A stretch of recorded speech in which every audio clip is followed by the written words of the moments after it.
prisión. Serás las cadenas y yo la prisión. Ay, si un viento viniera y secara la mar. Ay, si un viento viniera y secara la mar. Que con las olas las penas vienen y van. Ay, que sí, ay, que no, canariera de mi corazón. Ay, que sí, ay, que no, canariera de mi corazón. Y ahora sí, ya estamos, los del Zoom, estamos también los de Facebook. Buenas tardes, buenas noches y también buenas madrugadas, porque tenemos algunos madrugadores del otro lado que nos están acompañando desde muchas latitudes del planeta. Así que cuéntenme desde dónde nos están viendo, desde dónde nos están acompañando en esta hermosa y gran comunidad que es el CIDICSEF. Algunos van prendiendo la camarita y me encanta porque nos estamos reencontrando y cada vez más cerca de los Yamim Noraim. Ya están acá a la vuelta. Rosh Hashanah y Yom Kippur, me parece que en 2 minutos abrimos y cerramos los ojos, pero queda un encuentro más del CIDICSEF la semana que viene antes de los Yamim Noraim, así que ya se lo pueden ir agendando. 17 horas del próximo miércoles se viene un evento previo a los Yamim Noraim. Hoy, en el día de hoy, tenemos un evento más que especial, más que de lujo, un evento hermoso, porque vamos a estar hablando ni más ni menos que de la obra Marcados, el drama de los judeos conversos ante la Inquisición, en la obra de Alak. Así lo hemos titulado, y van a estar conversando junto al autor, Ricardo Alak, la doctora Silvina Llama Gesser de la Universidad Bar Ilan y la doctora Jimena Chervis Testa de la Universidad Torcuato Di Tella. Vaya panel de lujo que tenemos en el día de hoy. Sé que nos vamos a estar quedando y mucho del otro lado de la pantalla porque hay, puedo decir esto, una sorpresa. Hay algo que van a ver en este Zoom que es exclusivo y que no salió en ninguna otra pantalla, así que acompáñennos en todo el encuentro del día de hoy. Ustedes saben, como en cada encuentro del CIDICSEF, tenemos a quienes nos acompañan con su auspicio, queremos agradecerles, y son la comunidad israelita sefaradí de Chile, el Centro de Estudios Sefardíes de Caracas, la comunidad israelita sefaradí del Uruguay, Centro Cultural Sefardí de Montevideo, la Sociedad de Beneficencia Israelita Sefaradí del Perú, la comunidad hebrea sefardí de Bogotá, la comunidad Betel de Argentina, la comunidad marroquí Asilva de Buenos Aires y Tzapta. A todos ellos, como siempre, muchas gracias por su compañía. Y ahora sí, los dejo con Graciela Teva, la profesora Graciela Teva, miembro de la comisión del CIDICSEF, para que nos cuente un poco sobre quiénes son los disertantes del día de hoy. Buenas tardes, querida profesora Graciela, ¿cómo estás? Muchas gracias. Bueno, buenas tardes, amigos. Muy brevemente les voy a contar un poquito de la historia de la gente que vamos a escuchar hoy. Ricardo Alak es un dramaturgo, escritor, guionista de cine y televisión. Nació y creció en Buenos Aires en el seno de una familia sefaradí.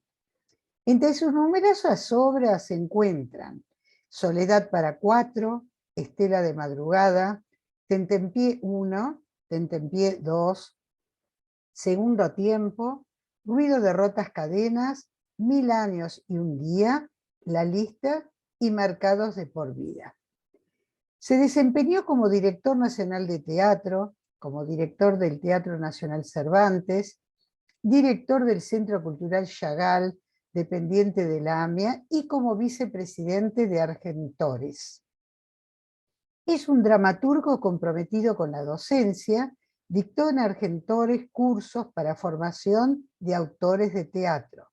Entre los premios recibidos tiene el premio a la Asociación de Críticos Teatrales, el premio Argentores, el María Guerrero, el Dicepolín por su aporte a la cultura nacional, el García Belloso por su trayectoria, además 2 veces el Martín Fierro al mejor autor del año en TV. Es también miembro honorífico del CIDICSEF. Silvina Llama Gesser es máster en Sociología y Antropología y doctora en Historia por la Universidad de Tel Aviv.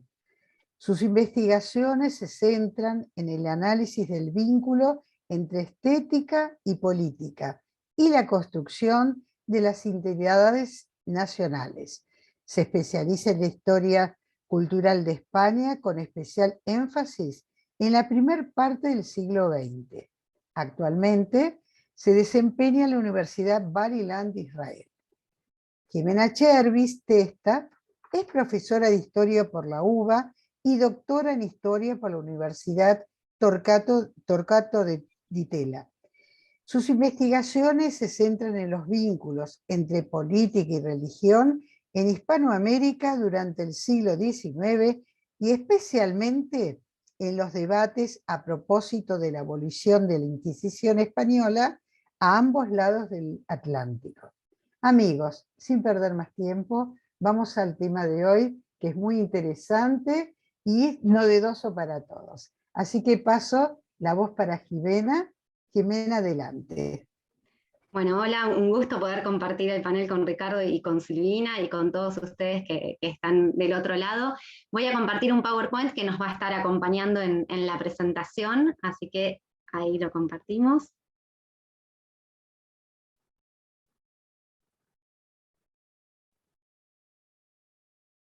Bien, ¿se ve bien? Perfecto. Buenísimo. Bueno, un poco como para poder presentar, ¿no?, el tema de hoy que nos convoca, que es la obra Marcados de por vida, de Ricardo Alach, recientemente estrenada el domingo 4 de septiembre, que está actualmente en cartel y que avisamos, ¿no?, la pueden ver los domingos a las 18 horas en el Método Kairos, y que nos enfrenta a un problema, a un drama, ¿no?, que es precisamente el de los judeoconversos ante la Inquisición. De manera tal que lo que vamos a estar en este tiempo compartiendo con ustedes es, en principio, una reflexión, ¿no?, sobre la problemática judeo-conversa y cómo en la obra de Ricardo Alach, esta obra, pero también otras que ha presentado sobre el tema, aparece este drama y de qué manera, bueno, nos enseña mucho, ¿no?, sobre el pasado y también, si se quiere, sobre los ecos inquisitoriales en el presente.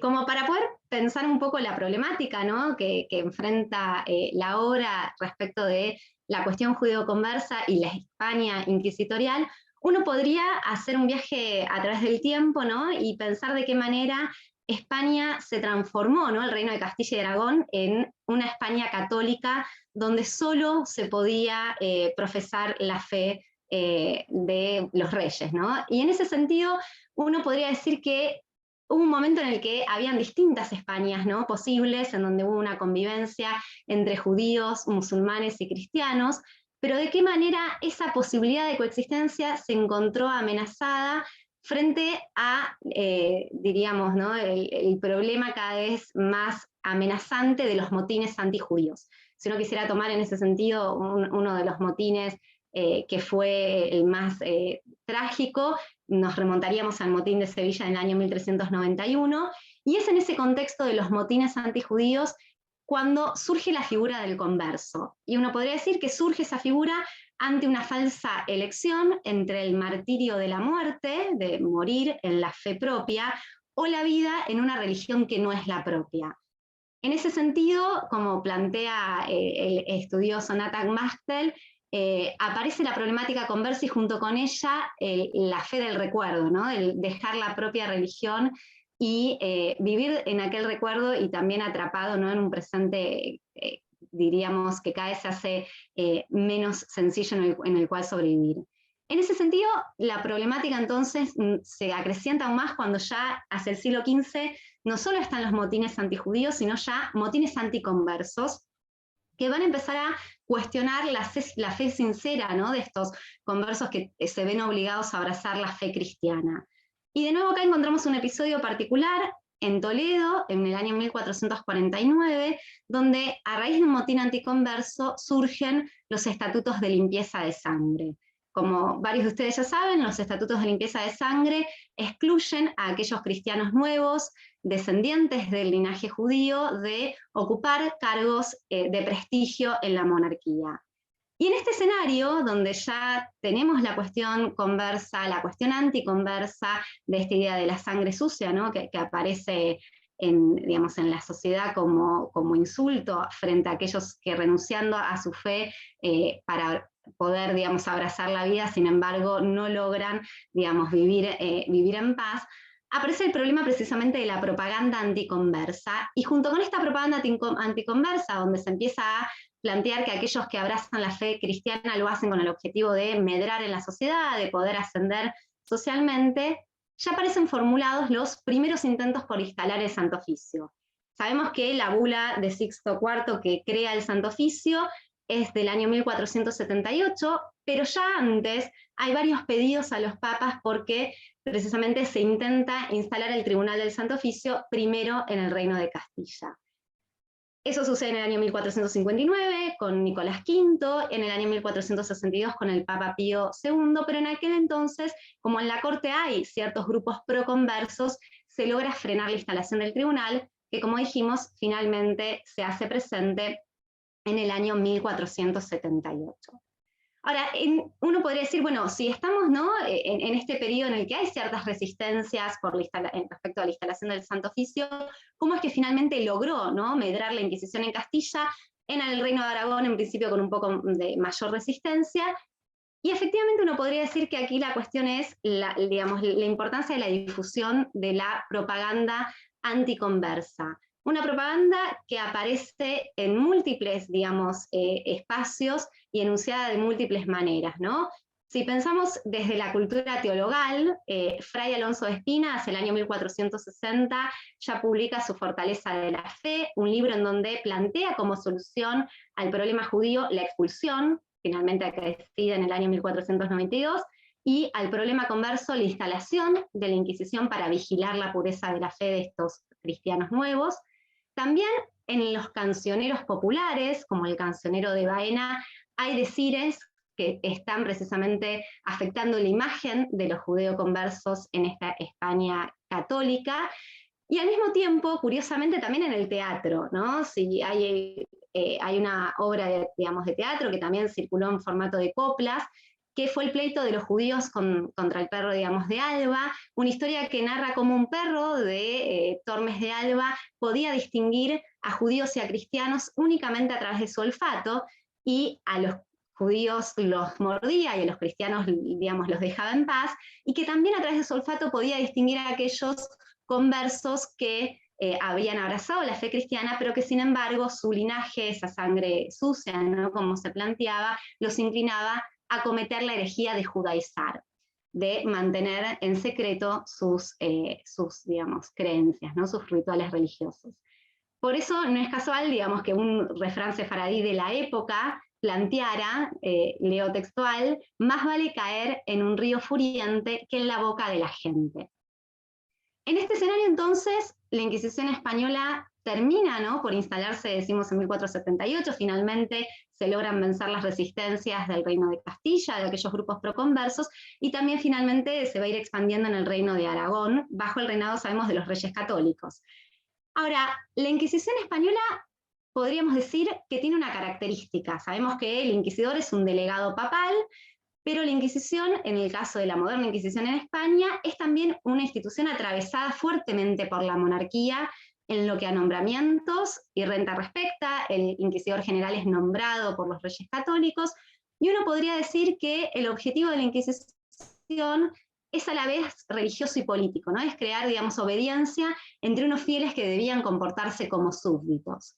En esa escala, digamos, temporal amplia que tiene la Inquisición, desde que se funda en 1478 hasta su abolición definitiva en España en el año 1834, podríamos decir que la Inquisición ha ido reformulando sus objetivos. Si nace con el objetivo, ¿no?, de solucionar, como se planteaba en la época, el problema converso, persiguiendo la herejía de judaizar, a lo largo del tiempo va a ir cambiando sus objetivos, perdurando hasta el siglo XVIII y XIX, con el fin de, diríamos, perseguir aquellos delitos que Ricardo García Cárcel, un historiador español muy conocido, plantea como los delitos de la tentación del pensar, ¿no? La lectura de libros prohibidos, la filosofía, la asociación en nuevas formas de sociabilidades como las logias, pero también sabemos que tiene una escala espacial muy amplia. Y esto Ricardo en sus distintas obras de teatro lo ha recorrido muy bien, ¿no? No solamente en el caso de la Inquisición específicamente en la península, sino también la Inquisición en América. Entre entonces la expulsión que finalmente acontece en el año 1492 de los judíos y la vigencia del Tribunal de la Fe que acecha a los judeoconversos, se instala una pedagogía del miedo que, en palabras de un defensor de la Inquisición, se buscaba asustar a la imaginación, no pensar una realidad distinta de aquella a la que estaban imponiendo los reyes. No casualmente, uno de los refranes también populares de aquella época era: frente al rey y a la Inquisición, chitón, ¿no? Silencio. Ahora, en esa amplitud temporal, en esa amplitud espacial, como pueden ver, ¿no?, ahí en este mapa, en los distintos distritos inquisitoriales, en el caso de América, México, Cartagena de Indias y Lima, que van a ser sedes de tribunal inquisitorial, uno podría decir, bueno, ¿y cuándo finaliza, ¿no?, este drama de la Inquisición, de la persistencia de esta España inquisitorial? Y efectivamente finaliza con digamos, revolución, con el fenómeno revolucionario, un fenómeno revolucionario que se da en principio a raíz de la invasión napoleónica en España, cuando las tropas del ejército de Napoleón Bonaparte invaden la península, secuestrando al rey en Fernando VII, ¿no?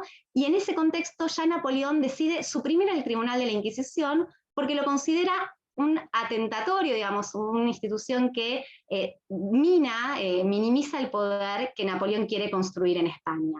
Pero al mismo tiempo, mientras que está Napoleón instalándose en el poder y poniendo a su hermano como rey, hay un grupo de españoles que empieza a rebelarse, son los patriotas, que se empiezan a reunir en las Cortes de Cádiz, que van a sancionar una constitución liberal que busca limitar el poder del monarca a un preso Fernando VII, esperando que al regresar el rey español se pueda tener en España una monarquía constitucional, y son estas Cortes de Cádiz las que precisamente van a suprimir el Tribunal de la Fe por primera vez de mano, digamos, de pluma española.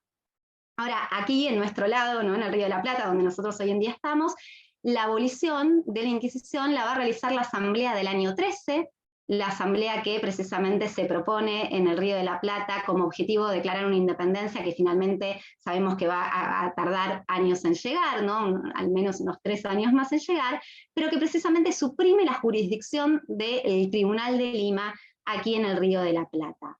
Sin embargo, la historia es muy sinuosa. Sabemos que cuando finalmente los españoles logran derrotar a Napoleón, ¿no?, al hermano de Napoleón como rey, vuelve el rey Fernando VII a gobernar en España, pero vuelve a gobernar de modo absoluto, sin ningún tipo de reconocimiento a las libertades públicas, por lo que la Inquisición se restaura, tanto en España como en la América realista, hasta que, si uno piensa, ¿no?, en ese periodo, Buenos Aires es bastante revolucionaria, porque Buenos Aires es una de las primeras regiones, ¿no?, que se logra independizar en 1816 aquí en Sudamérica, ya independiente de España, y como dijimos, 3 años antes habiendo abolido la jurisdicción de la Inquisición en el territorio. Pero mientras tanto, mientras que nosotros sabemos, ¿no?, se va a ir acrecentando la búsqueda de la independencia en la región con la formación del Ejército Libertador de San Martín, mientras tanto en España, en 1820, hay una nueva revolución liberal que logra poner fin al gobierno absolutista de Fernando VII y también logra abolir nuevamente la Inquisición. Para ese entonces llega en 1820 San Martín a Lima y es él quien termina por, junto con Bernardo Monteagudo, abolir, si se quiere, simbólicamente a la Inquisición. No todo lo que quedaba de la Inquisición, solo para comentarles un dato, la sede del Tribunal Inquisitorial la van a convertir en una biblioteca, ¿no?, bajo el periodo independiente del Protectorado de San Martín.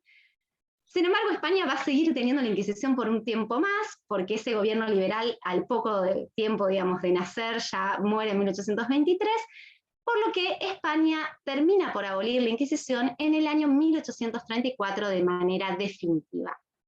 Ahora, ¿cómo vemos esto desde la cuestión, diríamos, cultural? Uno podría decir que tras la independencia en Buenos Aires hay un intento por imaginar un nuevo orden político, y ese intento por imaginar un nuevo orden político va a criticar a la Inquisición.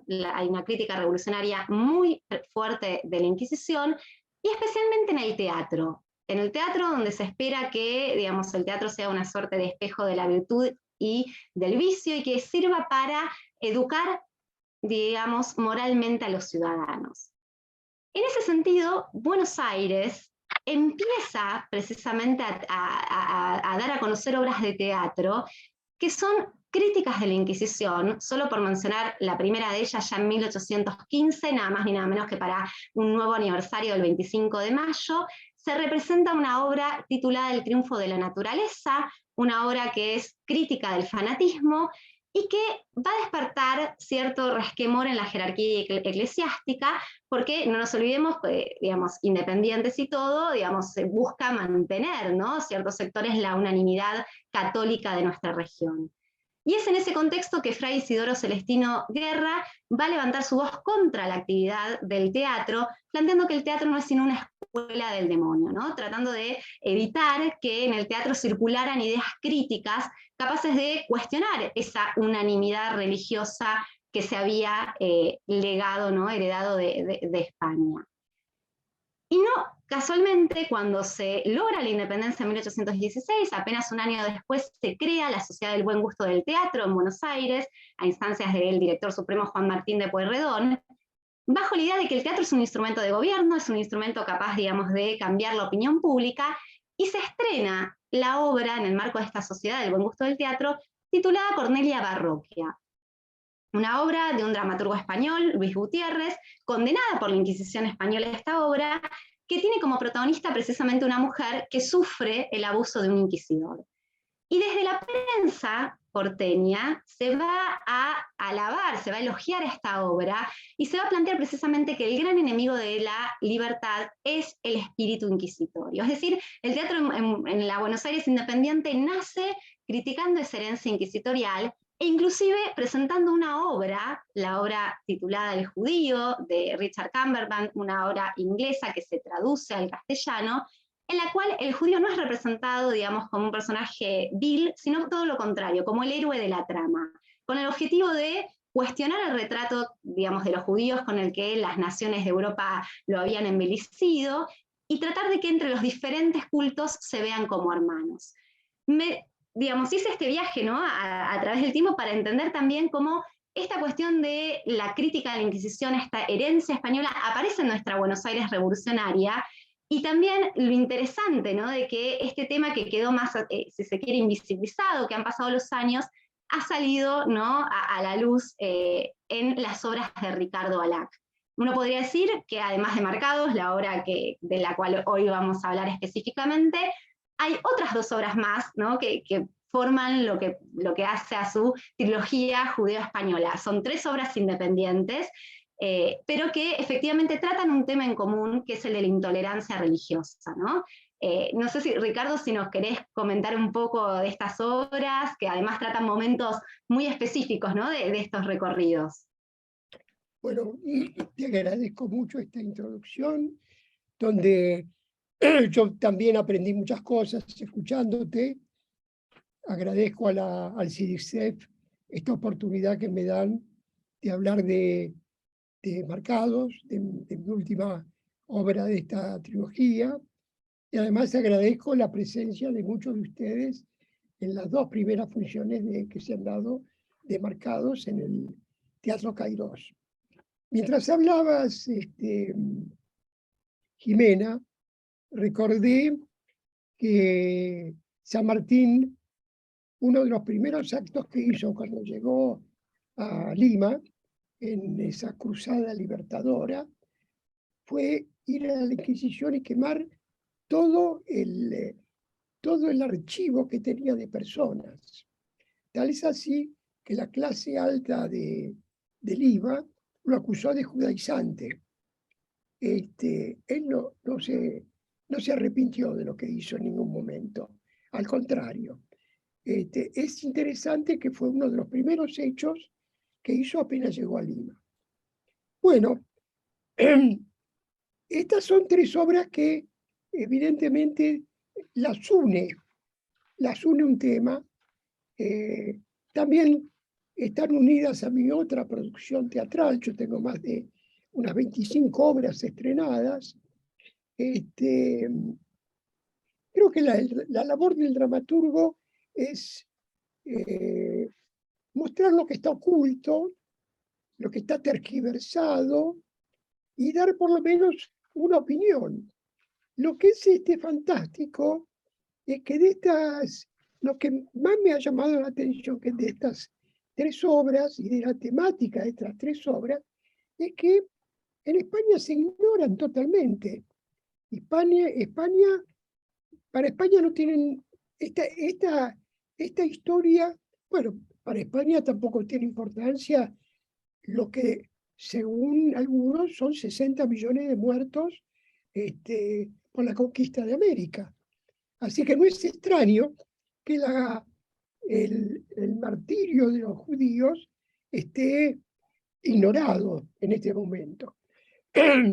La primera obra, bueno, trata de la expulsión de los judíos de España, que fue un episodio realmente triste, porque eran 300.000 personas las que habían en España, que eran de fe judía, y 100.000 se fueron al exilio, y tanto España como Portugal, con anuencia del Papa, implantaron una nueva medida que es la conversión obligada. Uno se ríe porque, bueno, yo puedo ser judío hoy y mañana cristiano. Bueno, yo creo que ni los mismos curas no se lo creían esto. La prueba está en que no hubo escuelas para que los conversos aprendieran la nueva religión.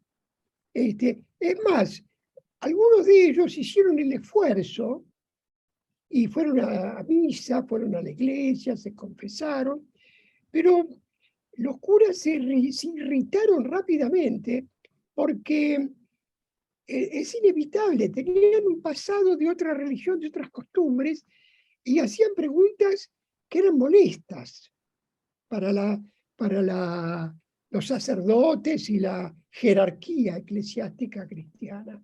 Por ejemplo, ¿por qué hacen procesiones fuera de la iglesia? ¿Por qué se hace ayuno tal día y no tal otro? ¿Por qué no puedo leer la Biblia solo? Ustedes saben que en España no sé ahora, pero hasta no hace mucho tiempo, la Biblia solo la podía leer el sacerdote, el cura, en la misa, porque él sabía cómo interpretar ese texto. Cosa que es absolutamente increíble, porque la Biblia es uno de los libros más difíciles de interpretar, pero bueno, tienen un dogma, evidentemente el catolicismo tiene un dogma.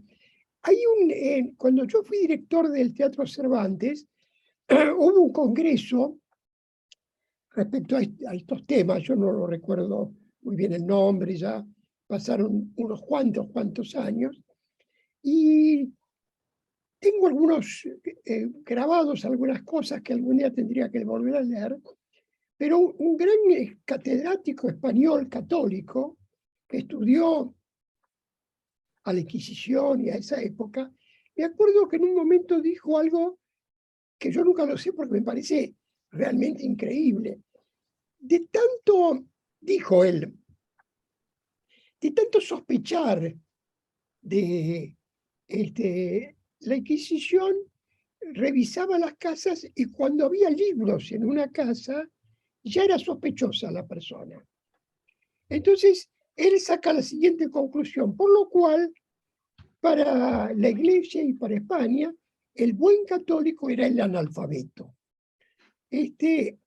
Yo no puedo hacer tal aseveración, pero la tengo grabada y la escuché por un catedrático de la Universidad de Madrid. La segunda lista me surgió porque, bueno, los convertidos a la fuerza, no se la creían ellos y no se la creía la Inquisición y no se la creía la Iglesia. Por más que algunos realmente deben haber hecho un esfuerzo para salir del infierno cotidiano en que tenían que vivir. Pero además hay otro rasgo que es terrible. el converso, la condición de converso se heredaba. Quiere decir que los hijos de un converso eran conversos también, a pesar de por ahí que fueron a la iglesia, los bautizaron de chicos, etc. Ya ven qué mal converso sería yo, qué mal cristiano, porque ya me confundo los temas de las religiones. La lista que originalmente quería tocar el tema de una declaración que hubo en Buenos Aires en 1600, donde apenas se formó la ciudad de Buenos Aires, que tenía nada más que 1000 habitantes. El gobernador Hernán Darias recibió una lista de la Inquisición por la cual 6 personas que vivían entre esas 800, 900, era una aldea junto al río de la Plata, había 6 personas que tenían que ser engrilladas y mandadas a Lima, que es donde estaba la sede de la Inquisición. Buenos Aires nunca tuvo una Inquisición, entre otras razones porque era pobre Buenos Aires, no había mucho dinero, y la Inquisición, es otro dato interesante que no hay que olvidar, detenía gente que tenía mucho dinero. Llamativo también, un dato llamativo. Confirmado por historiadores de todas las categorías, para decirlo de alguna manera. Los habitantes de Buenos Aires se reúnen en el Cabildo y deciden rechazar esta solicitud, porque muchos de esas personas que estaban solicitadas, no sé si eran 6 o 8, no recuerdo bien, ya se habían casado con hijas de los colonos y trabajaban la tierra, eran agricultores. Y eran además, uno de ellos era el único médico que había en Buenos Aires. Y ahí fue donde se me prendió una lamparita. ¿Quién era este único médico? Saben que era famoso que una de las características una característica de la comunidad judía era que tenían buenos médicos. Los médicos judíos eran famosos, y uno de los datos que tenemos que probarían en la judeidad de Cervantes es que su padre era médico, había sido médico. Uno de los 800 datos que tenemos, pero que va a ser una pelea permanente, porque España no nos va a aceptar. Ya voy a contar el caso de Velázquez un poco más adelante. Entonces, bueno, este médico que finalmente se impuso en la obra, porque yo no sé qué piensan ustedes respecto de los autores, pero a veces los temas se nos imponen, los personajes se nos imponen. De pronto uno dirige una obra en una dirección y de pronto un personaje pide pista, y uno tiene que escucharlo y de pronto la obra gira hacia otro lado. Y resulta que, bueno, había muchos conversos que venían disfrazados de católicos, y se quedaban en América, formaban redes por las cuales ayudaban a los conversos que llegaban para que pudieran vivir con otro nombre en determinados lugares sin ser perseguidos. A veces esto funcionaba y a veces no. A veces eran detenidos y a veces eran ferozmente y cruelmente castigados, porque España tenía prohibido que judíos y árabes vinieran a América, tenían que ser solamente los católicos españoles. Pero bueno, a mí me quedó la idea, después de escribir la lista, donde hablo también del otro sector que también se le impuso una religión a la fuerza, que son los indígenas. Los indígenas se los trató como esclavos, como animales, y finalmente la Iglesia dispuso como quiso, se los saqueó, se saqueó sus riquezas y se los obligó además a ser católicos. a partir de ahí, después de la lista, me quedó las ganas de tocar el tema de los judeoconversos. Hay un personaje que me atrajo mucho en un principio, no solamente por las cosas que hizo, sino por cómo fue atacado en Argentina. Porque también ahí está la otra historia, ¿no? No podemos hablar de todo en una reunión pero hay un obispo que tenía sangre judía, que es el obispo Vitoria. Era obispo en Tucumán. Y llegó a tener cierto poder, y a Vitoria le molestaba trató de que los indígenas trabajaran. Ustedes saben que, seguramente que saben que el comercio se hacía entre España y América por las vías que España determinaba. Y solamente se podían comprar productos españoles que pasaban por un montón de aduanas, y cuando llegaban, por ejemplo, a Buenos Aires, estaban encarecidos de una manera terrible.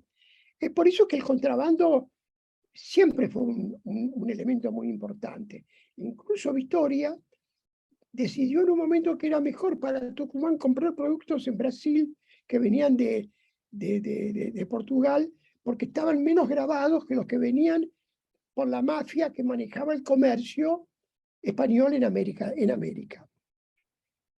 Bueno, Vitoria, en el siglo XVI, hace una exportación, no voy a perder tiempo en esto, pero hace una exportación a través de Buenos Aires, que es la primera exportación de productos argentinos que se hace al exterior. Tal es así que ese día que salen los productos, que es la primera exportación del Río de la Plata, es considerado el Día de la Industria. ¿Para qué?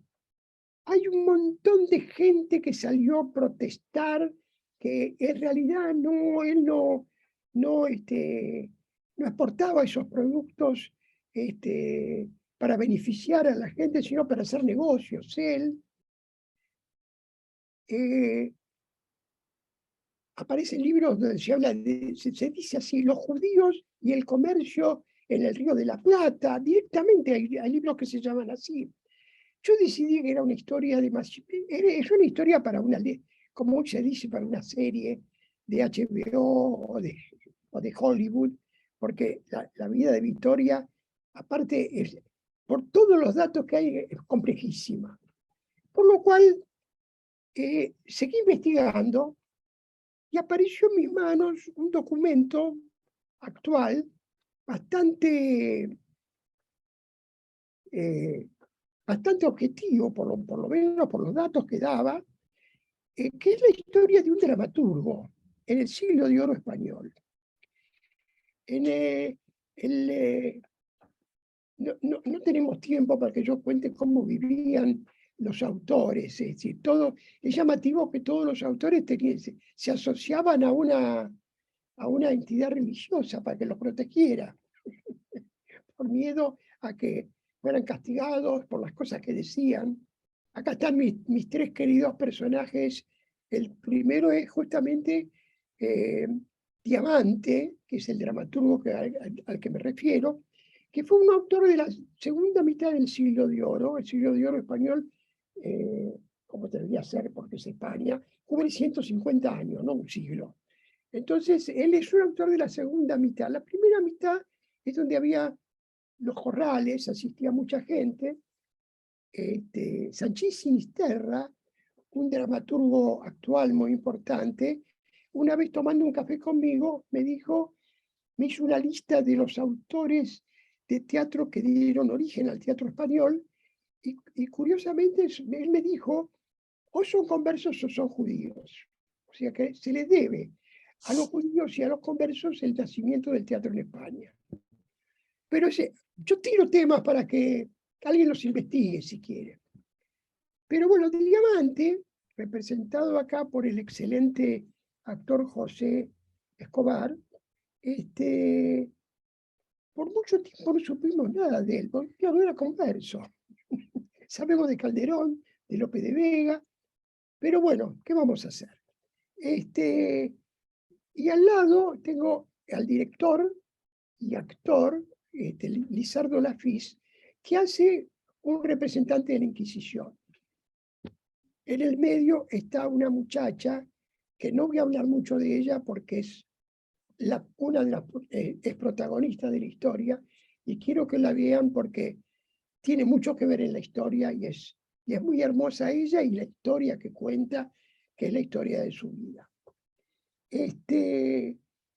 La obra desarrolla un momento de la vida de Diamante.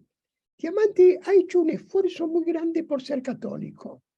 Es de origen judío, pero él, a su padre lo han...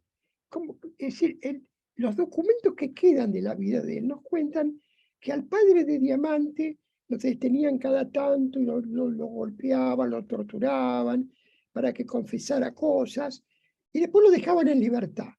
El padre de Diamante tenía un negocio donde vendía telas en la calle Mayor, al que iban duquesas, condesas, pero estaba vigilado. Como dice el personaje del inquisidor, cuanto más alto llega una persona, y sobre todo un converso, más debe ser vigilado. Ustedes saben que los filósofos franceses del fines de la década pasada, de la última década del siglo XX, decían algo muy llamativo, muy interesante, que es la Inquisición de la época del siglo de oro, que hasta su desaparición, ya era un antecedente de las sociedades de vigilancia y control que tenemos en la actualidad, porque tenían en sus archivos cuidadosamente anotados y marcados a todas las personas que tenían alguna actividad en la vida pública. Yo hago una pregunta en este momento para que la noten.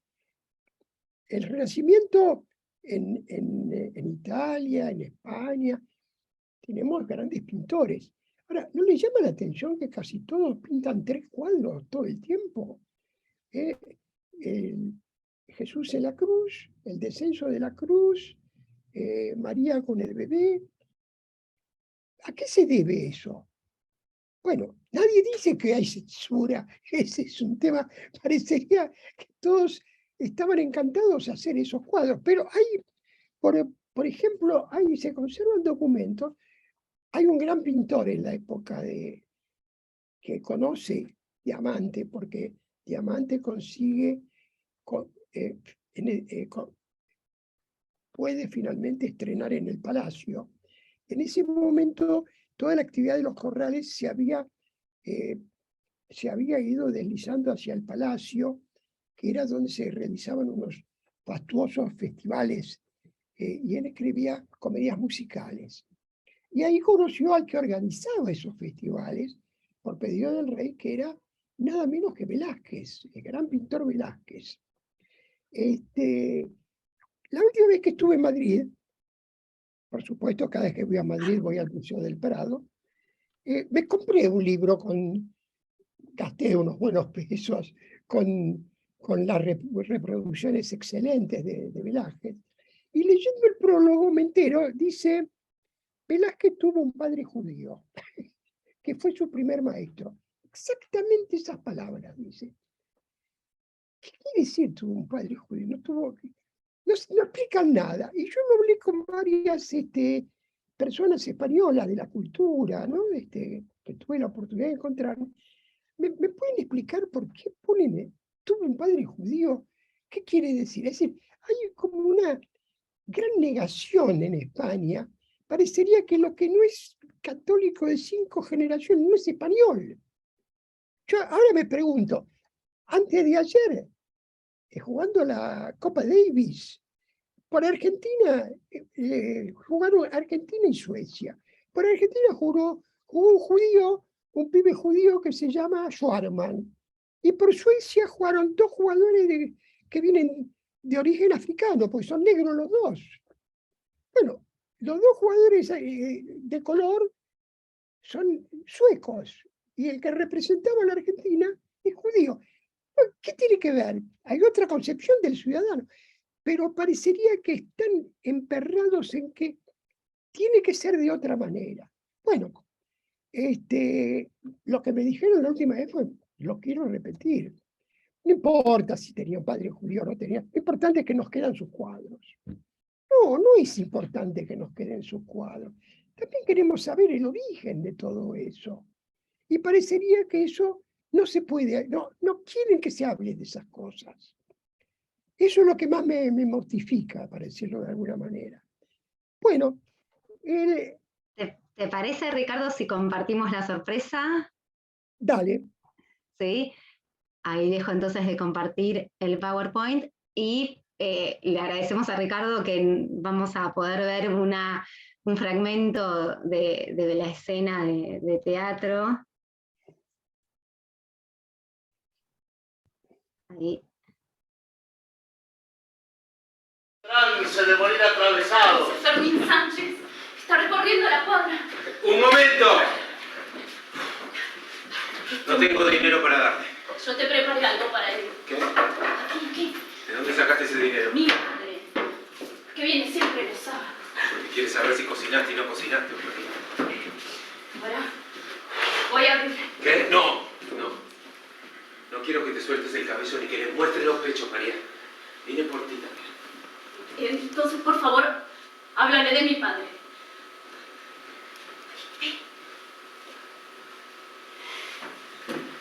¡Un gusto en verlo, señor! Fíjate, las vecinas me hablan mal de ti. Le molesta que recite mi nueva obra en voz alta. Es que estoy día y noche con ella. Y con ella también. Buenas tardes, María. Buenas tardes, señor. María, ¿por qué no nos traes algo de ver? Qué guapa, ¿eh? Las vecinas dicen que le pegas. Soy incapaz. La quiero mucho, señor. No sé si es por cómo la tratas o la maltratas, pero lo cierto es que María cada día está más guapa, ¿eh? Ese es un asunto mío, señor. Yo pasaba por aquí porque hoy es sábado. Claro. Hacía su ronda habitual. Aquí tiene un pequeño dinero. Bien ganado. Este barrio no está tranquilo. No sabes lo que me cuesta que me lo reconozcan. En esta parte de Madrid viven cada vez más conversos. Por eso yo lo camino todos los sábados, para ver si de todas las casas sale humo, hay jamones colgando, nadie habla árabe, y menos que menos hebreo. ¿Por qué? ¿Acaso alguien no se lo intenta?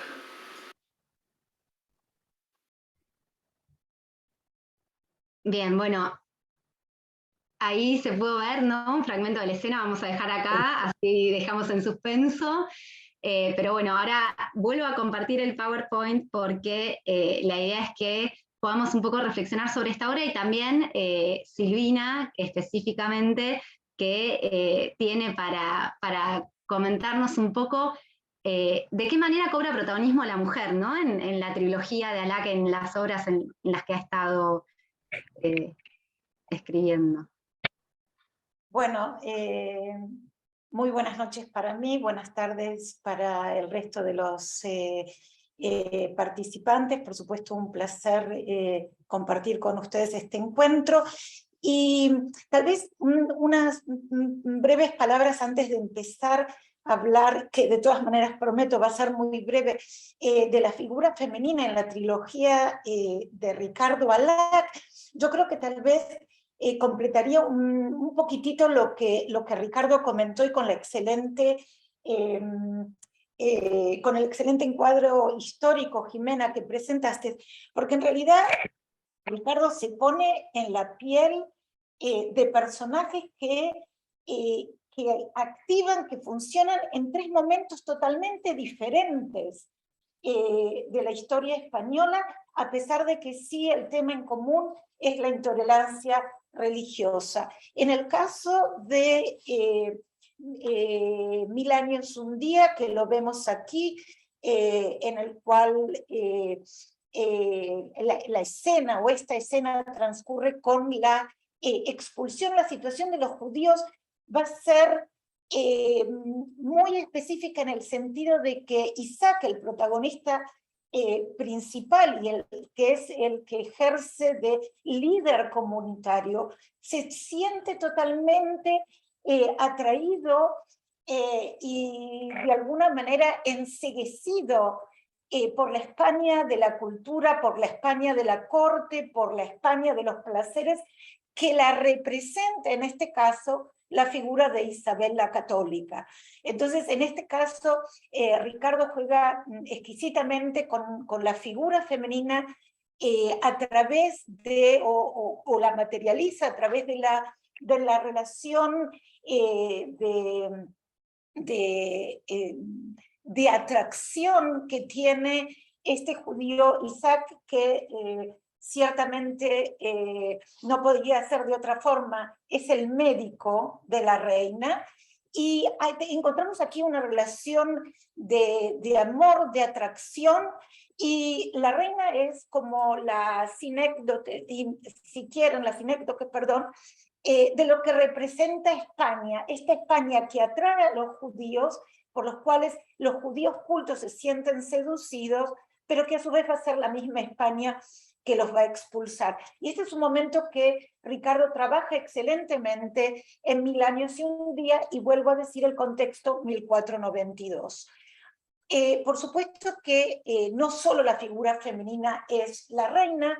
En Mil años un día la figura femenina también está representada por la esposa de Isaac, Sara, la mujer judía, la madre judía, la que es el reservorio de las tradiciones, de la cultura, de la historia de la comunidad, y que de alguna manera es un reflejo y un espejo frente a un Isaac que aquí lo vemos yaciendo a los pies de la reina Isabel la Católica, que lo tortura, que lo atrae, que lo enloquece, y la figura de Sara como la esposa de Isaac va a ser la que va a poder, o que la que va a intentar poner orden, poner distancia frente a ese amor ciego por la España de las luces, pero que no lo va a conseguir. Entonces, la figura femenina en Mil años un día, la primera obra de esta trilogía, estaría en una dualidad. Por un lado, la España seductora en la reina Isabel la Católica, y la esposa de Isaac Abarbanel, la cual no consigue retener a Isaac, que termina perdiéndose frente al desastre de la expulsión. Y por supuesto invito a todos a que lean la obra, y si pueden también ver el video que aún se mantiene. Pero un tratado muy interesante de dos personajes femeninos duales. Luego pasamos a una segunda obra que, como bien Ricardo comentó, es La Lista, que tiene lugar nada menos que pasamos de la corte, sí, en Toledo, de los reyes de Isabel la Católica y Fernando de Aragón, al Buenos Aires de la segunda fundación de la ciudad de Buenos Aires. Estamos hablando en el 1605, en un contexto totalmente diferente. Por eso digo que es muy interesante los momentos y los encuadres que Ricardo va tomando para mostrar esta trilogía. Pasamos de la España peninsular a una de las colonias más periféricas del mundo nuevo, y el intento de abrir este segundo intento por fundar la ciudad de Buenos Aires, o la villa, perdón, no la ciudad, la villa de Buenos Aires. Y como Ricardo bien dijo, tenemos aquí la figura de Diego Núñez, este médico que va a llegar desde Sevilla, perseguido por la Inquisición, va a tratar de camuflarse dentro de la escasa población blanca que hay en este pequeño puerto de Buenos Aires, que se siente constantemente acosado por una infiltración de posibles espías ingleses y holandeses. Y vemos aquí a la figura de Diego Núñez, que por un lado se aleja bastante de aquel líder comunitario que es Isaac Abarbanel en 1000 años y un día, y que en la lista pasa a ser uno de estos conversos que trata de refugiarse en el Nuevo Mundo. Y aquí es muy interesante, y chapó a Ricardo por su tratamiento, por la figura de la mestiza. Aquí Ricardo extrapola o se aleja un poco, si quieren, de la temática propiamente judía y nos pone en la piel de nuevas comunidades, de las comunidades autóctonas, de las comunidades nativas en el Nuevo Mundo, y de la problemática que va a surgir del entrecruzamiento entre españoles e indios. Y yo creo que aquí Ricardo abre un poco el tema de las consecuencias de la colonia y del proyecto colonial en relación a la relación de géneros y en relación a aquellas indias que van a ser violadas por los españoles, y justamente la figura femenina en esta trilogía judeo-española, la heroína en esta segunda obra, junto a Diego Núñez, el médico judío converso, es nada más y nada menos que una mestiza, hija de madre india y padre español. O sea que el tema femenino aquí en esta trilogía es lo suficientemente elástico y sutil para mostrarnos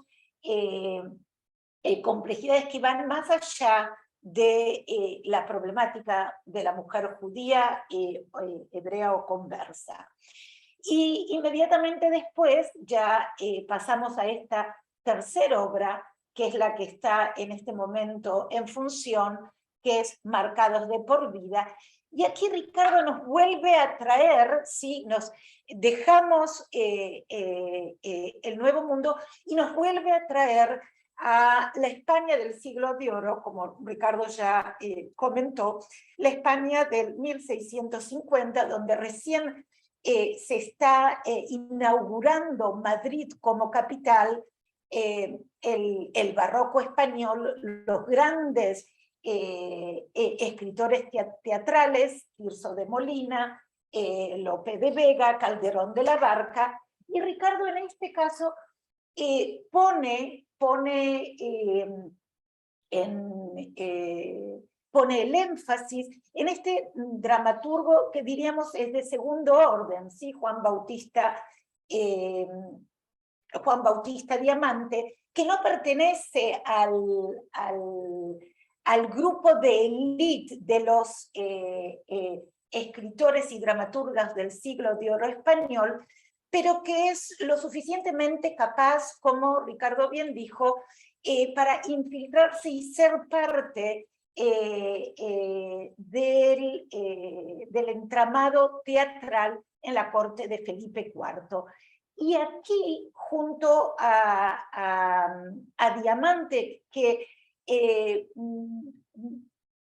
trata de alguna manera, no sé si inmiscuirse, pero sí ser aceptado por el establishment teatral español y por las élites culturales y eclesiásticas, surge un amor locamente reflejado por una joven conversa como él, que a diferencia de Diamante, no reniega de su origen judío, no reniega de la problemática de ser un judío converso en la España post post-expulsión del 1650, y aquí vemos a una judía conversa en una situación familiar dislocada, que a diferencia de Diamante, trata de mantener una dignidad que es fiel a su memoria de origen. De alguna manera yo diría que en las tres obras de la trilogía, Ricardo toma figuras femeninas para presentar diferentes problemáticas que están relacionadas a momentos históricos muy puntuales. Ricardo, lejos de hacer generalizaciones, tiene la sutil inteligencia de entrar en los pequeños detalles, en las diferenciaciones de estos tres momentos históricos, que creo que vale la pena tenerlos en cuenta en su conjunto. Y tal vez quizás con esto cerraría. Lo más interesante es ver cómo desde el 1492, arrancando con 1000 años y un día, y terminando con Marcados de por vida, que se presenta hoy en el circuito teatral porteño, vamos viendo el impacto de la persecución religiosa y de la intolerancia religiosa en el desfasaje, o si se quiere, en el desmembramiento, en la dislocación de lo que sería el